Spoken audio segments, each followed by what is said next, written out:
Square Enix, our favorite Japanese-based publisher, seems to be developing an annual trend of sorts, starting off both this year and last year with games that just seem to be missing the marks for everyone interested. Forspoken is a newly released action RPG that follows Frey Holland, a young New Yorker who mysteriously gets transported to the fantastical world of Athea. During her travels to this magical world, she develops her own powers and uses them not only to survive, but to face off against the tyrannical Tantas that control this fantasy realm. The gameplay showcases a vast open world that combines action, role-playing, and fantasy. However, this fun blend is not enough, as the game has been dubbed as largely average at best by both critics and gamers. Despite being developed by the team behind Final Fantasy XV and featuring a story written by Gary Whitta, Alison Reimer, and Todd Stashwick, Forspoken seems to be tanking in every way that matters, from the basic mechanics to combat to even dialogue, which has most notably caught the eyes, or ears, of those across the internet.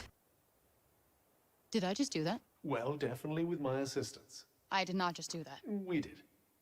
I just moved shit with my mind. Perhaps our connection has somehow awoken some abilities. I just moved shit with my mind. I just keep hearing I. I just moved shit with my freaking mind! Yeah, okay, that is something I do now. I do magic, talk to sentient cuffs, kill jacked up beasts. You know what?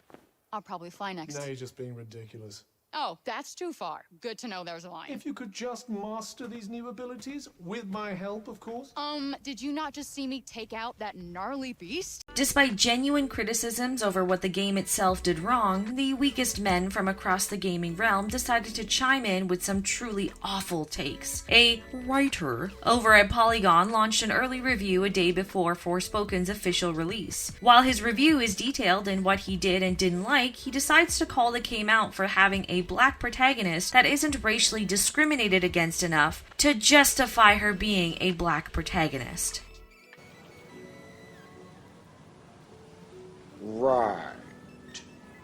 Quote, "Before I wrap up, let's spare a word for Frey, a notionally black protagonist who joins a growing trend in media of putting black people in worlds where race is inconsequential. Except the game is very insistent that Frey is a New Yorker, mysterious birth or no, spending her entire life up until this point growing up in our decidedly non-fantasy world, where blackness is not a non-factor. Regrettably, Frey's identity is thinly written and awkwardly deployed, as the story leans not only on stereotypical narratives, but trauma as a plot device. Because God forbid you create a character with actual depth, whose personality was shaped by their lived experiences, rather than using their skin color to virtue signal in a fictional fantasy realm. And this is coming from a young writer who was awarded for his upcoming promise as an emerging talent. While Grayson is relatively new on the scene, with a handful of reviews under his belt, Forspoken seems to be the biggest game under his arsenal. But this isn't the first time Polygon has had some seriously questionable takes from their journalists. Back in 2015, upon the release of The Witcher 3 Wild Hunt, one of their game journalists went on an unhinged rant at the end of his review of the game, calling CD Projekt Red's mystical world packed full of misogyny for its over-sexualization of some of the females, miscarriage storyline, and narrative told from the shoes of a white male. Another author detailing the color issues in gaming also went after The Witcher 3 in part of their article, calling it inherently white supremacist for its focus on 13th century Polish mythology and history. And of course, let's not forget that in 2014, an article detailing how the fifth entry in the GTA series, a franchise that is built off its satirical interpretation of the real world, has a severe misogyny problem for its strippers, hookers, and lack of female secondary characters. Amidst a sweep of tech layoffs affecting every industry, when these journalists websites inevitably do get hit, I think we can all agree that nothing of value will be lost here. To add on to this poor take, God of War's OG director David Scott Jaffe decided to come to the Twitter sphere to announce that the assholes who clearly don't like women, black people, or PlayStation are the reason for the game's poor critical response. Yes, a game that he is willing to shill for, despite not purchasing or playing, is performing poorly because ists and phobes have co-opted the review space to make it clear that they just hate women, blacks, and are Xbot fanboys. Yep. Oh, and if you struggle to find direct quotes from legitimate reviews saying any of this, it's because all of these ists are actually in the subtext of the review, according to him. I didn't say everyone complaining about it are complaining about it because they are secretly racist, but do I think that some of the energy and vitriol and just discussion about this game is happening because it is a lead female black character and it is on a PlayStation game versus an Xbox game? Yes, I do. And then people push back, well, I haven't seen anything written like that. Really? You can't read between the lines? So do you ever actually see somebody when they're shitting on Game Pass go, I don't really have an issue with Game Pass, I just like PlayStation and want Microsoft to lose? Or when someone's being a misogynist, do they own being a misogynist and say, well, here's the real fucking deal. The real fucking deal is women scare me. I don't really like them. I don't trust them and they don't want to fuck me. That's why I'm really upset about this game.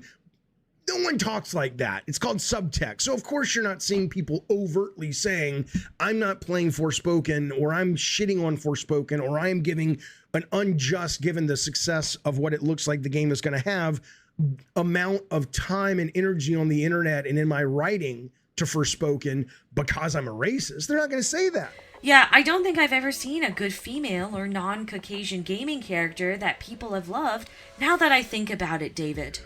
There seems to be a growing narrative that we're seeing across all forms of media, whether it be games, movies, or television shows, that replaces well fleshed out characters with how important it is that they are of X color or X sexuality. While representation is not a bad thing, the intentional erasure and rewriting of popular entertainment to include it is where the problem lies. Take Netflix's Resident Evil series, for instance, of which the lead for this game, Ella Balinska, also stars. For anyone who's played or even watched footage of a Resident Evil game, though the story can be convoluted at times, there's more than enough material to adequately adapt the franchise to both the small and big screen. The injection of race and identity politics into this series, which is seen clear as day in the Wesker twins, yeah, that explanation fooled no one, by the way.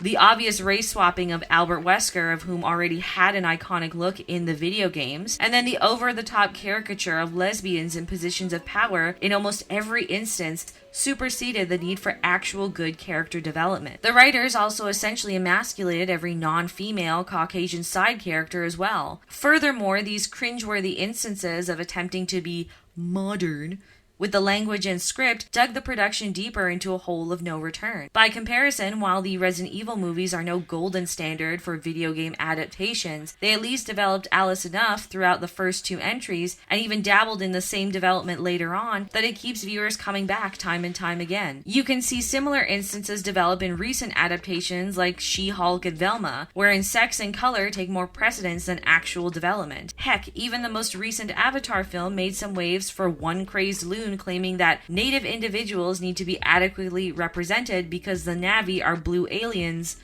of a galactic race native to a fictional planet that has zero connection to indigenous cultures here on Earth. Protagonists that follow the non-male, non-white formula have never been overtly pedestaled because they were of X color and X sex. Instead, it was their development as individuals that propelled them into icon status for the gaming community. Take, for instance, both Dom and Cole in the Gears of War franchise. They didn't follow the typical Caucasian hero complex of video games, but became absolutely loved characters by virtually everyone who played the franchise for their humor, dedication, and sacrifices. Lara Croft is probably the most notable female gaming protagonist, and prior to the Crystal Dynamics remake slightly butchering her character, she has been memorable for her ability to adapt to what the world throws at her, transforming her into a female that's able to persevere even in the most dire of circumstances. Lee Everett, the main protagonist of Telltale's The Walking Dead series in Season 1, was a male black protagonist who was made memorable for the player's ability to develop him based on a branched variety of options that evoked empathy, sympathy, and kinship to the character. His race and sexuality never really came into play, as those were not things that defined what made him a wonderful lead. This rhetoric of trying to place sexist or racist issues where there are none really needs to immediately die out. A game can be bad because it's bad. A game can be good because it's good. These are subjective opinions. Outside the fundamentals of mechanics, gameplay, fluidity, story, and characters, there doesn't need to be these half-baked social justice reasons injected injected in to justify a game being good or bad. And seriously, gaming outlets, if you want to survive 2023, stop allowing this kind of BS to fly, because gamers enjoy games for the ability to detach from reality, not have messaging shoved down their throat at every turn. We connect and idolize characters for what they do, not what they physically are. And to be honest, 40 years of gaming has proven this more or less.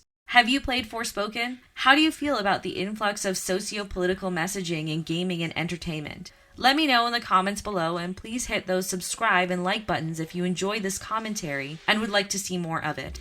Looking for a concise, informative weekly recap of the biggest gaming news? Catch me over on Rumble every Sunday at 9 p.m. Eastern for my This Week in Gaming podcast. You can also find episode re-uploads and more of my game reviews over on thelambencyshow.com. And if you have a movie and need a fleshed out review of it, you can join me over at Cannoli Sasquatch Productions on YouTube for Mischief Mayhem Movie every Monday at 9 p.m. Eastern. Thank you for tuning in, and stay frosty, friends.